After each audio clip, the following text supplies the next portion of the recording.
Sell. পরবর্তী ক্রোনোলজিতে 1674-এ একজন Dutch বিজ্ঞানী, তার নাম অ্যান্টন ভন লিউয়েনহফ, তিনি তার তৈরি করা মাইক্রোস্কোপে পুকুরের জল তুলে নিয়ে গিয়ে দেখলেন এবং সেখানে কিছু ব্যাকটেরিয়াল সেল দেখতে পেলেন সব থেকে ক্ষুদ্রতম কোষ পিপিএলও বা পিউরো নিউমোনিয়া লাইক সেল অর্গানিজম।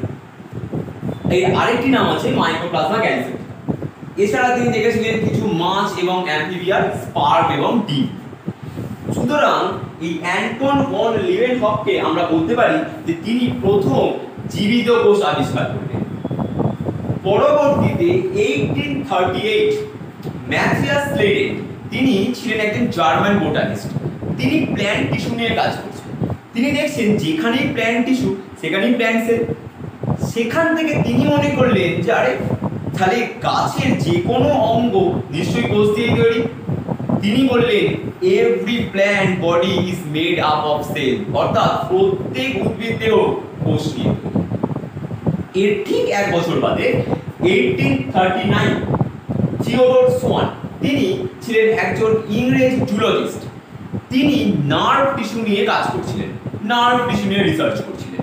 সেখানে দেখলেন নার্ভ টিস্যু অসংখ্য নিউরনস দিয়ে তৈরি। নিউরন হচ্ছে নার্ভ কোষ। সেখান থেকে তিনি পস্টুলেট করলেন যে আমাদের যে কোনো অ্যানিম্যাল বডি সেগুলো কোষ দিয়ে তৈরি। বললেন every animal body is made up of sell.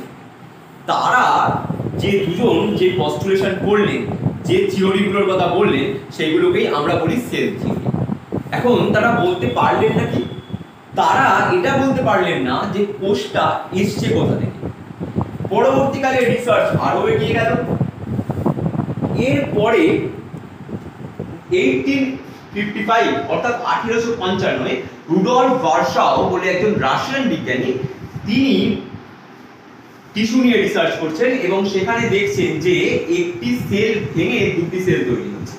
সেখান থেকে তিনি এই সিদ্ধান্তে এলেন যে প্রত্যেক সেল তার পূর্ববর্তী কোষ থেকে বিভাজনের ফলে তৈরি হয়েছে। তিনি বললেন অমনি সেলুলা ই সেলুলা, যার ইংরেজি অর্থ হচ্ছে every cell is originated from its pre existing cell, অর্থাৎ প্রত্যেক কোষ তার পূর্ববর্তী কোষ থেকে তৈরি। কোষ নিয়ে আমাদের আরো অনেক আলোচনা, আরো অনেক পড়াশোনা বাকি। তার জন্য তোমরা সত্ত্বর যোগাযোগ করো নিচের দেওয়া নাম্বারে আমাদের ক্লাস 11-এর প্রথম সেমিস্টার এবং নিটের প্রথম বছরের পড়াশোনার জন্য।